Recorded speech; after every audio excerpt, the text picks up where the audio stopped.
ஹல் ஹலோ வலிச்சு ஹல் ஹலோ ஹலோ அந்த மாதிரி நல்லா இருக்கு. ஹல் உனக்கு எக்கரைக்கு அக்கறை பச்சையா தானே தெரியும். நான் சிவசிவாயி சிவன வந்து எல்லா சிவபாதம் சரணப்பட்டு முன்ன வந்து எல்லா உன்பாதம் சரணப்பட்டு சரணாஞ்சரணம் பண்ணுதாய வாழ கோட்டுக்காரி அந்த புதூர் பொன்மாரி உன்ன சாச்ச நம்ம உம்பா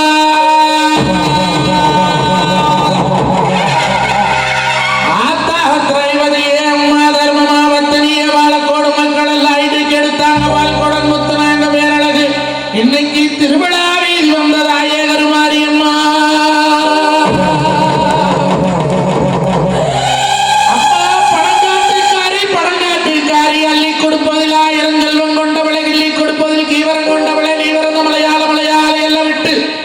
இந்த பாலக்கோடு மக்கள் எல்லாம் காத்து கிடக்காங்கதாய கண்ணிகளை ஏழு ஏழு தெய்வ கண்ணி சட்டேடுலாடு கண்ணி நான் கூப்பிட்ட வைக்கிறேன் கூட்டக்கலரியில கண்ணிமார்களை ஆடி ஓடி வாங்களம்மா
கருப்பசாமி தங்க கலசமணியது அங்கே இடி முழங்குது கருப்பசாமி தங்க கலசமணியது அங்கே இடி முழங்குது கருப்பசாமி தங்க கலசம் பாலக்கோட்டு மண்ணிலே ஆத்தா புதூர் பொண்ணு மாறி அந்த கையிலே அந்த ஈட்டி வாழா இல்ல வந்த கத்தியா அவ ஊருக்கு வந்தாளா ஆயே மகமாயி அள்ளி கொடுத்திடம்மா ஆர்வம் தலைக்க சொல்லி கொடுத்திடம்மா இந்த பாலக்கோட்டு சனங்க உலகமெல்லாம் பேரா விளங்க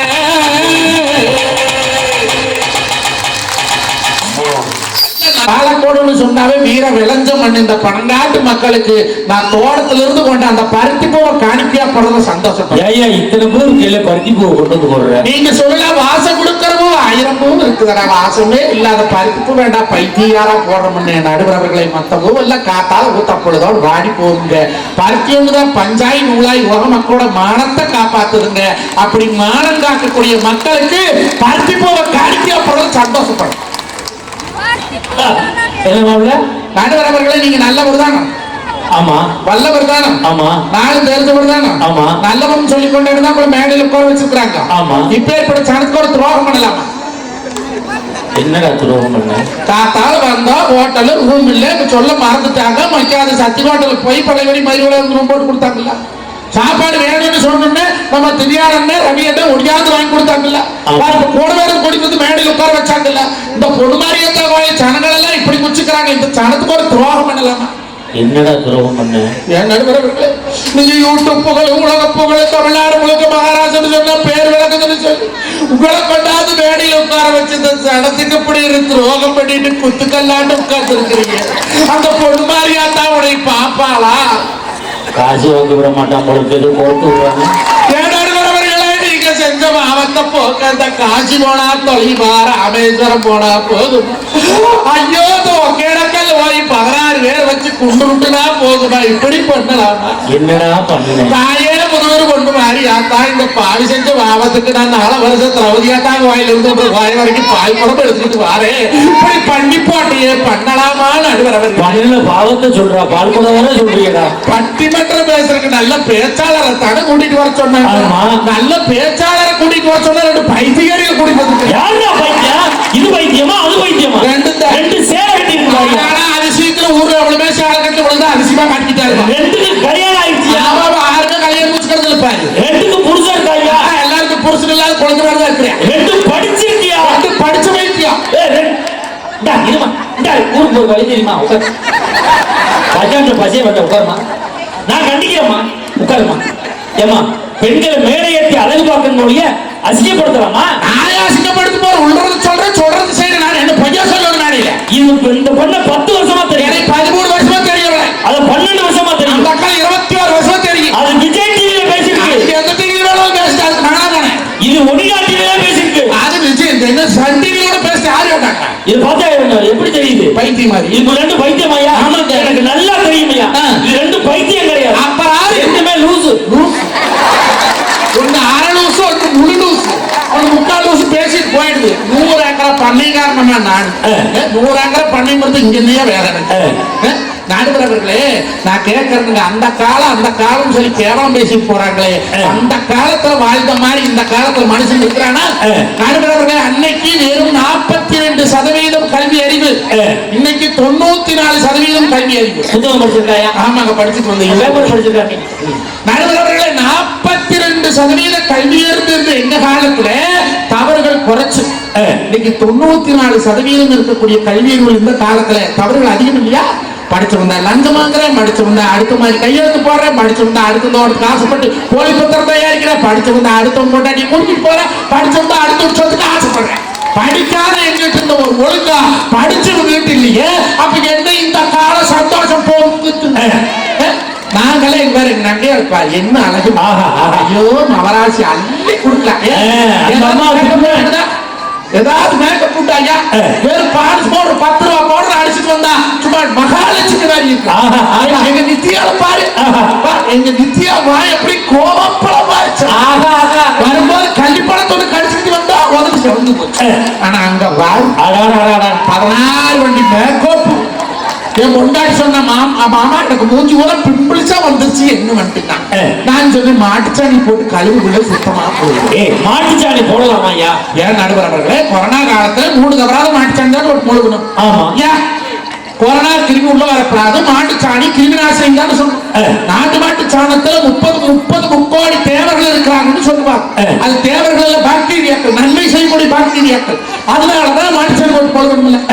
அப்ப இந்த மூஞ்சில பிம்பிள்ஸ் எதனால வருது? கிருமினால வருது. அப்ப இந்த கிருமி நீக்க இந்த கிருமி நாசினியான மாட்டுச்சாணி போட்டு வலிக்கப்படாது. என்ன அறிவு பேண்ட் என்ன சாப்பிட்டீங்க? இட்லி சாப்பிட்டேன். ஒரு தெரியலையே. நடுவர்களே, கொண்டாடி சொன்னால அறிவு கட்டணும்னா மாட்டுச்சாணி வாசனை தான் போடணும். நம்ம பேசியல் பண்ணிட்டு வரணும். நான் சொன்னேன், அடி ஒரு பொம்பளைக்கு அழகு என்ன தெரியுமா? அழகா மஞ்சள் தேய்ச்சி குளிச்சு நெத்தி நிறைய குங்குமம் வச்சு அள்ளி முடிச்சு கொடாடி கொண்டு போட்டு ரோட்ல வந்தா அந்த ஆத்தா மகராசி புதூர் பொண்ணு மாதிரி ஆத்தாவாட்டுமே இருக்குமல. ஒரு நல்ல காரியத்துக்கு போறவங்க அந்த மகராசி மூஞ்சியில் முடிச்சுட்டு போற காரியம் விலங்கு ஒரு மாடு வாங்க, ஒரு வேதவாதிக்கு, ஒரு கருதருக்கு, ஒரு பொண்ணு பார்க்க, ஒரு வயக்காடு காரியம் பண்ண, ஒரு இடம் புக் பண்ண, கல்யாணம் புக் பண்ண, நகை எடுக்க, சபை எடுக்கும், இப்படி நல்ல காரியம் எத்தனையோ இருக்குது. நீ மேக்கப் போட்டு போனீங்கன்னா தலைவரிச்சுட்டு போன அவன் போற காரியம் விளக்குமான்னு கேட்டேன். பேசியல் பணம் கொடுக்க முடியுமா முடியாதான்னு கேட்டேன். என்னடி பேசியல்? அது என்னமோ பட்டர் பேசியல்னு சொன்னாங்க. பட்டர் பேசியல்னா எனக்கு தெரியல என்னடா பட்டர் பேசியல்னா, இந்த பாலாடை இருக்குல்ல, பாலாடை. ஆமா, பாலாடை எடுத்து அந்த பண்ணாடை மூஞ்சி லப்பி செத்த படத்தை போஸ்ட்மார்ட்டம் பண்ற மாதிரி பண்ணி படிக்க வச்சுக்கிறாங்க. அங்க எவ்வளவு செலவு தெரியுமா? 4500 ரூபாய். 4500. எனக்கு நெஞ்சு வெளியே வந்துட்டு. நான் விவசாயம் பண்றேன், பாப்பரேட் படி சந்தையில 4500 ஒரு வெள்ளாட்டை வாங்கிட்டு வந்துட்டேன். வருஷம் 2 குட்டி போட முடியல. ஆமா, நீ சொன்னாங்க. நான் போன வருஷம் ஒரு வெள்ளாடு வாங்கி விட்டு குட்டியே போடல. கிடா ஆடு குட்டி போடாதாம்ல. குட்டி போடு, பொட்டையாடு போடு. ஆனா பக்கத்து வீட்டுக்காரன் ஆடு குட்டி போடு. அது பொட்டையாடா இருக்கு, குட்டி போடு. அவன் வீட்டுல கிடா ஆடு இல்லையா? ஊர்ல கிடா இருக்குல்ல. அப்ப நான் பட்டிமன்றம் கிளம்புற நேரம் என் கிடாயை அவுத்து விடுறான்னு நினைக்கிறேன். எத்தனை குட்டி போட முடியும்? 2 குட்டி போட்டு. நாளை காலையில் போய் நேரா வந்து அட்டையை குடிக்கும். உன்கிட்ட கெடா இல்ல, என்றோட்டு கெடா சேர்ந்தா உன்றோட்டு பொட்டையாடு குட்டி போட்டுருக்கு. ஒழுக்கம் மரியாதையா 2 குட்டியில 1 குட்டி குடுக்கிட்டு போய் கேளுங்க. கேட்க மாட்டேன். ஏன் கேட்க மாட்டீங்க? அவன் சண்டைக்கு வருவான். எனக்கு சண்டைக்கு வராது. இன்னைக்கு ஆட்டுக்குட்டியில பங்கு வைப்பேன். பாலக்கோட்டு மக்கள் எல்லாம் அறிவாளி. அதனால பாவம் பசுமாடு வச்சிருக்கான், கண்ணுக்குட்டியில சண்டைக்கு கண்ணுக்குட்டியோ அதுதான் சொன்னேன். நான் சொன்னேன், நீ கல்யாணம் போச்சு 15 வருஷம் ஆச்சு, நீ மேக்கப் போட்டு வந்து இன்னொரு பூசலா கட்ட போறேன். நாம மாடு மேய்க்கிறியா சாணி மேய்க்கிறீங்க, நம்மளுக்கு எதுக்கு மேக்கப்? தோட்ட நேரத்தில் போய் வேலை பாருங்களா, 10 பேர் வந்திருக்கான்னு சொல்லி போட்டு பால் கொண்டு போயிட்டேன். நான் போய் போட்டு வரக்குள்ள மூட்டை போட்டு சாவி எடுத்துட்டு போயிட்டேன். நீங்க பாலக்கோட்டு டவுன்ல இருக்கிறீங்க, நான் கிராமத்துல இருக்கிற குப்பிவாரத்துல. எங்க பக்கத்து டவுன் நம்பியூர். அங்க எவ்வளவு வச்சு பியூட்டி பார்லர் திறந்துட்டு இருக்கிறான். அவளால செவ்வியவே அடையும். நோட்டீஸ் வச்சு கொண்டு இருக்கிறவங்க கொண்டாடி போய் அங்க கூட்டிட்டு போயிட்டான். பக்கத்து வீட்டுக்காரி 10 வச்சு விட்டு விவாதிட்டு போயிட்டான். போய் பாக்குறேன், 4 பொம்பளை குண்டு குண்டா சசிகலா வாட்டவே படுத்திருக்கிறான். அதுல எவன் பொண்டாட்டின்னு தெரியும். எனக்கு ஆசையான அடையாளம் தெரியாது. அடுத்த பொண்டாட்டி கையை பிடிச்சிருந்தா 4 பேர் என்னும் பாங்க. பிரபல பட்டிமன்ற பேச்சாளர் மஞ்சுநாதன் அடுத்த பொண்டாட்டி கையை பிடிச்சிருக்கு போட்டா அப்படிங்கிற அவ பேர் எனக்கு வந்துருமே. அப்படி ஒரு அவ பேர் உன் வாழ்க்கையிலே வராது. பேசு. நடுவர் அவர்களே, அங்க போய் பாக்குறேன் 4 பொம்பளை படுத்திருக்கிறாங்க. எவன் பொண்டாட்டின்னு தெரியும். நான் கிட்ட போய் அம்மனியே எவனுமே வாய் காக்கல. அங்கதான் ஆஞ்சநேயருக்கு வெண்ணக்காய் போடுற மாதிரி மூஞ்சி வர சார்ஜ் படுத்துக்கிறாங்க. கண்ணில் வேற 2 வெள்ளிக்காய் கட்டி வச்சுக்கிறாங்க. அந்த ஓனரப்போ ஓரமான போன் பேசிட்டு இருந்தா. நான் கிட்ட போய் ஏன் கண்ணே பொண்டாட்டி வந்தாலே பாத்தியா யாருன்னு. அவன் கேட்டவன கல்யாணம் முடிஞ்சு எத்தனை வருஷம் ஆச்சு அப்படின்னா, கல்யாணம் முடிஞ்சு 5 வருஷம் ஆச்சு கண்ணு. 5 வருஷமும் கூட பொண்டாட்டி படுத்தான உழைக்கிறாங்க. அவளே ஒரு அடையாளம் தெரியலீங்க. அவன் மேக்கப் போட வந்து 20 நிமிஷம் தான் ஆச்சு. எனக்கு எப்படி தெரியும்னு அவன் கேட்டேன். நாங்க 2 பேசிட்டு இருந்த பாருங்க, கதவு திறந்துருக்கோம். நம்ம நாய் ஒன்று வளர்த்து நடக்குது, மோசம் இருக்குமே, பொம்மேரி நாய். அது என்ன பண்ணிச்சு, கதவு சந்தில் முட்டிக்குள்ள போனது. நீ பெத்த தாய்மார்கள் பாலக்கோட்டு மக்களை நான் கேட்கிறேன், பாராடை பார்த்தா நாய் கம்பு இருக்குமா? அது சேர் மேல ஏறி படுத்துக்கிற மூஞ்சி போய் சொலுக்கு நக்குது. நக்கல நாயின்னு படுத்துக்கிற நாய் தெரியும். ஏமாடா 3/4 மணி நேரம் கழிச்சு பேசி ரிமூவ் பண்ற நீங்க 10 நிமிஷத்துல எடுக்கிறீங்கன்னு கேட்கறாளே. இன்னைக்கு நாய் நக்கறக்கு 4500 ரூபாய் செலவுன்ற காலம் இந்த காலம். அது நகரம். ஆனா கிராமத்துல அங்க அப்படி இல்லைங்க. நடுவர்களே, டவுசர் பாக்கெட்ல 1,93,500 வச்சிருக்கிறேன். எவ்வளவு? 1,93,500 rupees. டவுசர் இல்லையா ஆமா. மாப்பிள்ள? உலகத்திலே விலையுயர்ந்த டவுசர் 1,000 தான். திடீர்னு ஒரு திருடன் வந்தான்னு வச்சுக்க, என்னையெல்லாம் செயினை கழட்ட சொல்லுவான், மோதிரத்தை கழட்ட சொல்லுவான். உன்னைய அதெல்லாம் எந்த தவிர 2,000 ஐவிக்கு கூட்டுருவேன். வெடி பாடி சம்பாதிச்சு காசு கண்டது பார்க்க வச்சுக்கிறேன். மேடம் இந்த 1,93,500 ரூபாய்க்கு இந்த மேடையில் வைக்கிறேன். சொத்தஞ்சாலி சொல்லியாத அக்கனியில் உதிச்ச மண்ணில பேசுறா. இந்த மண்ணில அந்த பணத்தை எடுத்து இந்த மேடையில் வைக்கிறேன். கௌதமி அவர்களையும் சசிகலா அவர்களையும் தன்னோட முதுக தானே திரும்பி பார்க்க சொல்லுங்க. இத்தனாயிரம் பணத்தை 1,000 ஜானத்துக்கு முன்னாடி சும்மா கொடுத்து என்ன பண்ணணும்? அவங்க முதுக அவங்களே திரும்பி பார்க்கணும். அவ்வளவுதான் வேணாம் ஐயா. சரி, ஒரு 20,000 ரூபாய் மட்டும் எடுத்து வைக்க. சரி, இது 2 பேர் முதுகைன்னா அதுக்கெல்லாம் அவன் புருஷன் அவங்க சொல்லிவிட்டாங்க.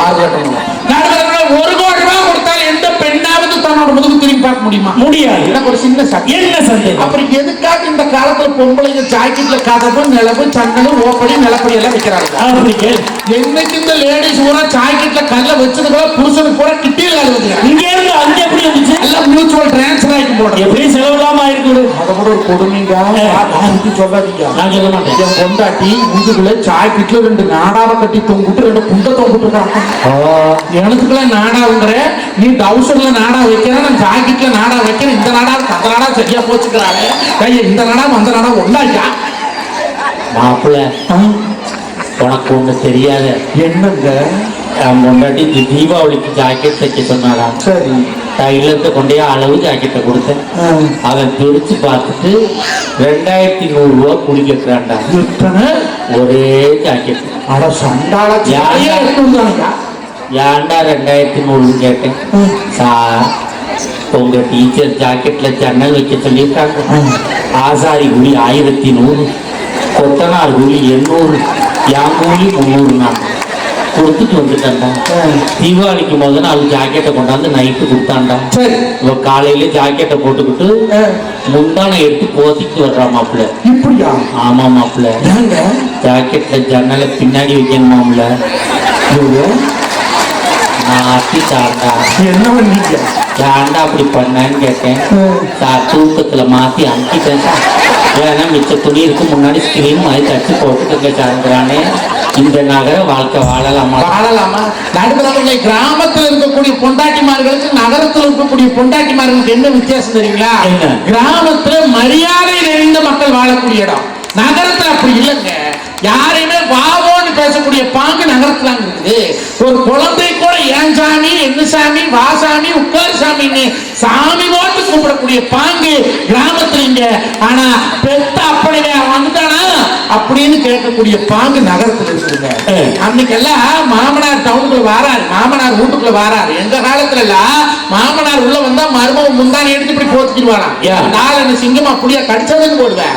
மாமனாரு குடும்பத்துல மூத்தவங்கிற மரியாதை கொடுத்து வாழ்ந்தாங்க கிராமப்புறங்கள்ல. இன்னைக்கு பாக்குறேன், மாமனார் வீட்டுக்குள்ள வர்றாரு, மருமகன் கால் மேல கால் போட்டு போது டிவி பார்த்துட்டு அவரு உள்ள வந்துட்டார. திரும்பவே இல்லை. நான் கூட சட்டை பண்ணிக்கல.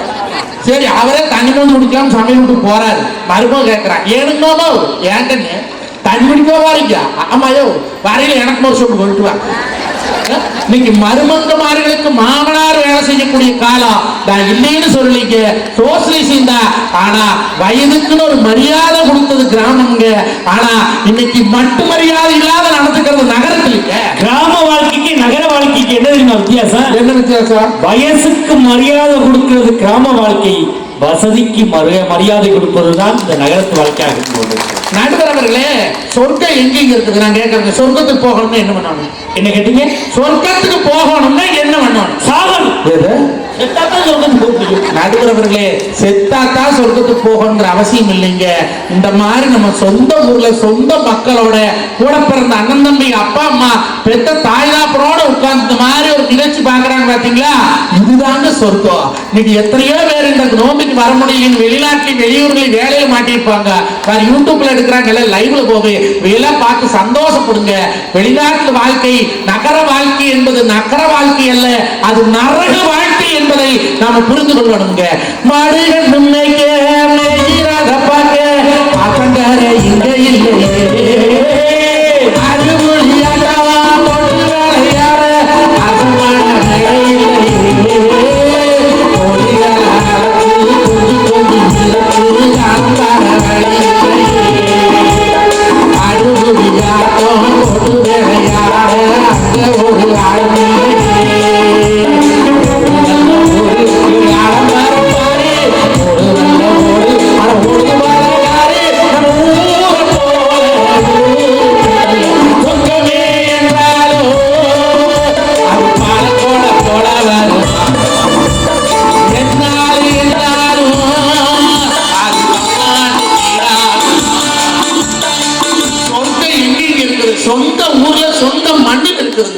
இன்னைக்கு நகரத்து மக்கள் எல்லாம் காசு காசு காசுன்னு காசு நோக்கி ஓடுறாங்க.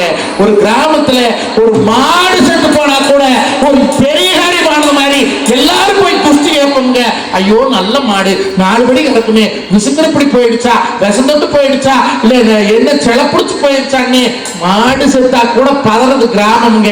மனுஷன் செத்தா கூட அபார்ட்மெண்ட்ல வீட்டு கதவை சாத்திட்டு அந்த பாடி எடுக்க வரைக்கும் ஊர் விட்டு வெளிவராது இருக்கக்கூடிய வாழ்க்கை இந்த நகரத்து வாழ்க்கைங்க. அது உண்மைங்க. நடுவர்கள் இன்னைக்கு சென்னையில வெள்ளம் வந்துச்சுது. எல்லாம் இருக்கிற போற பெரிய பெரிய அடுக்குமாடி கட்டடத்துல கோடீஸ்வர லட்சாதிபதினு சொன்னீங்க. ஆனா அந்த வெள்ளத்துக்கு கூட நிவாரண நிதியை அள்ளி கொடுத்தது என்னுடைய ஏழை கிராம மக்களுக்கு. அவனுக்கு வச்சிருந்த சாப்பாட்டை கூட அங்க இருக்கக்கூடியவனுக்கு கொடுத்ததுங்கிற பாங்கு இன்னைக்கு உண்டு. அது உண்மை.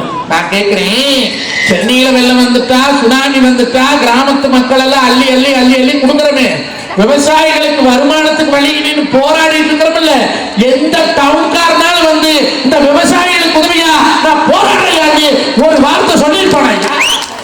சொல்ல மாட்டேன். அவங்களுக்கு தேவை பணம். சொந்த பந்தத்தினுடைய அறுபதாவையில பணம் தான் தேவை. நடுவர்களே எங்க காலத்துல பொம்பளை இப்பொழுது பாடுபட்டாங்க. காலத்துக்கு சட்டிவாங்க ஊர்வாசி கூட்டி பாலை கடந்து புருஷனுக்கு சோறாக்கி பையனுக்கு சோறாக்கி பள்ளிக்கூடம் காட்டிட்டு போட்டு கெத்து 9 மணிக்கு காட்டு வேலை தோட்டத்து வேலைக்கு போட்டு பொம்பளை. இப்ப டவுனுக்குள்ள பொம்பளைக்கு என்ன பண்றாங்க? அக்கா நான் பேசுறது பூரா நம்பி குப்பி வேலை பொம்பளை மட்டும்தான் பேசுறேன். பாலக்கோட்டு மகராசி எல்லாருமே நல்லவியம். வீடு போய் சேரணும். வீடு போய் சேரணும் இல்ல, நான் மேல பொண்டாட்டிக்கு ஒரு புருஷன். என்ன அப்படி சொல்றீங்க? நடுவர்களே, பொம்பளை இந்த காலத்துல என்ன பண்றாங்க? பொழுதா ஒழுங்கி டிவி 6 மணிக்கு ஆனந்தராக, 7 மணிக்கு சுந்தரி, 7 மணிக்கு கயலி, 8 மணிக்கு சிங்கப்பண்ணு, 8 மணிக்கு வானத்தை போல, 9 மணிக்கு எதிர்நீச்சல், 9:30 இனியா, 10 மணியான அன்பே வா. அந்த பாண்டியன் சோர்ஸ் என்னாச்சு? அந்த பாண்டியன் சோர்ஸ் தான் பாலா பொண்ணு ஐயா பிறந்தவன் பையன் அவனையும் கூட்டிட்டு ஓடுனேன். அங்க போய் ரூம் போட்டு போய் நகனப்பள்ள தூக்கிட்டு அது ஓடிட்டான். கடைசியில் அத்தக்காரி அந்த கோயிலுக்கு தான் போய் தொலைவோம்னா இவன் போய் அந்த நடுப்பையன் கல்யாணம் முடிச்சு கூட்டிட்டு வந்து ஒரே சண்டையா கிடக்குது. அந்த பாக்கியலட்சுமி அந்த பாவம் இந்த எழில் கொண்டாட்டி அவளா கம்மன் வள்ளின்னு சொன்னாங்க. அப்ப நான் குழம்பு சொல்லி பொய்ய சொல்லி கூட்டிட்டு போய் இப்ப ஆமனையும் கடத்திட்டு போயிட்டான் நடுக்கிறவர்களே. இனியா அதெல்லாம் தெரியாதா?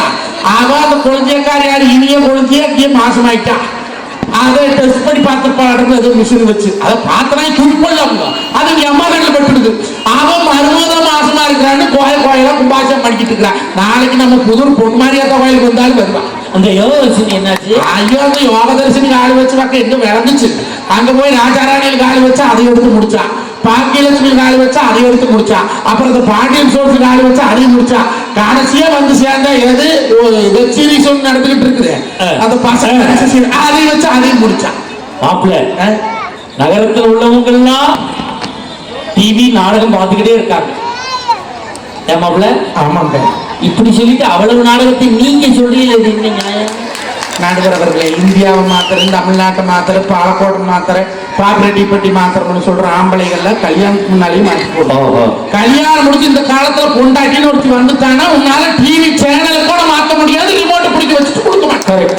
ஐபிஎல் ஓடிட்டு இருந்த பொண்டாட்டி குடி ஸ்கோர் பார்க்கலாம் அப்படின்னா நான் பாத்ரூம் போறேன். அடி குடி அப்பனாலும் பாத்துக்கிறேன்னா ரிமோட்டை கொண்டே சொல்லிட்டு போறேன். இருந்தா மாத்திருவேன்.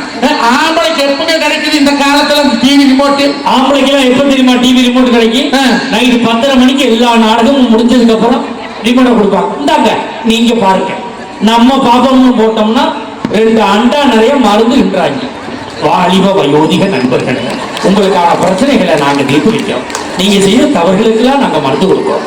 திங்கட்கிழமை சேலம் செல்வலாட்சியிலப்போ, செவ்வாய்க்கிழமை நாமக்கல் லட்சுமி லாட்சியிலப்போ உங்கள் முகவரி ரகசியம் பாதுகாக்கப்படும். மருந்து டிபிபி மூலமா அனுப்பப்படுகிற அந்த வாழ்க்கையானது வாழ்க்கலாம். நடுவர்களே, எங்க காலத்துல எல்லாம் தாய் தாப்பட ஒரு சாப்பாடு உட்கார்ந்தோம்னா எல்லாம் அப்பா அம்மா பெரியப்பா சித்தப்பா எல்லாம் ஒன்னா வந்து கிராமத்துல சாப்பிடுவோம். நீங்க டவுன்ல யாராச்சும் அப்படி சாப்பிடுறாங்களா? எல்லாம் டச்சு. புருஷன் ஒரு பக்கம் டச்சு, பொண்டாட்டி ஒரு பக்கம் டச்சு. புருஷனுக்கு பொண்டாட்டிக்கு நோ டச். பேச்சுவார்த்தை இருக்கிறது இல்லை. சோறு போடுற அவளும் போன வச்சுட்டு போடுற, சோறு திங்கிற இவளும் போன வச்சுட்டு திங்கிற, பிள்ளைகளும் போடு, கக்கூசு போனா போடு, கன்றாவி பசோட்டையிலும் போடு, காரோட்டையிலும் போடு, பஸ் ஏறி அவளை டிக்கெட் வாங்குறான். ஐயா என்ன செல்போன் ஹெட்போன் கேட்டு வாங்கி மாட்டிக்கிறேன் கழுத்து வச்சுட்டு. ஹலோ ஹலோ, அது இந்த காலேஜ் படிக்கிற பொம்பளை பிள்ளைக்கு பேசுற அலுவலை. அதாவது விளங்குதான். சரி அன்னைக்கு என்ற வயசுல எல்லாம் பேச முடியாது. கல்யாணத்துக்கு முன்ன நாமெல்லாம் கொண்டாடி பேசுறீங்க. நாங்கெல்லாம் கல்யாணத்துக்கு முன்னால பேசலையா. ஆனா இப்ப இதுதான் மாப்பிள்ளை இதுதான் பொண்ணு உரப்பாயிட்டா இந்த காலத்துல ஒரு